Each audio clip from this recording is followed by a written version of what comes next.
At the end of August, my father moved home. And a few weeks later, Danny and I started our first year at Hirsch College.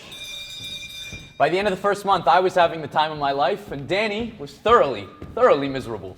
Experimental psychology, rats and mazes? Danny's psychology professor was Dr. Nathan Appelman. This is what I've been waiting for this whole time. Rats and mazes. Appelman had an intense dislike for psychoanalysis in general. What do rats running through mazes have to do with the human mind? Or the unconscious? Or Freud? And Freud in particular. It's ridiculous. Why don't you talk to him about it? About what?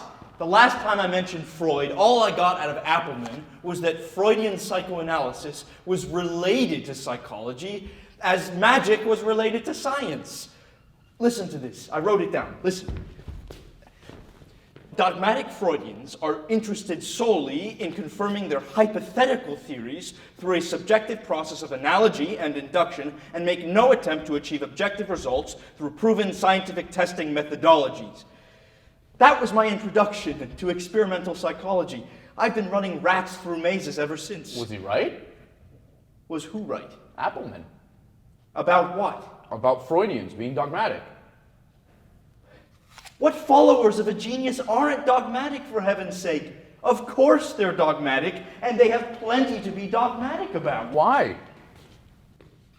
Because Freud was a genius. Okay, so why don't you talk to Appelman about it? And tell him what? Freud's a genius? I hate experimental psychology? You know what he said today?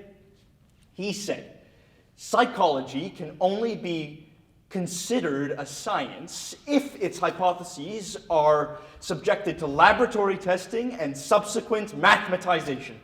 Mathematization! You should be taking this course, not me. He's right, you know. Who's right? Appelman. If Freudians aren't willing to test their theories under laboratory conditions, they are being dogmatic. Whose side are you on? Yours. It's just that he happens to be right about this.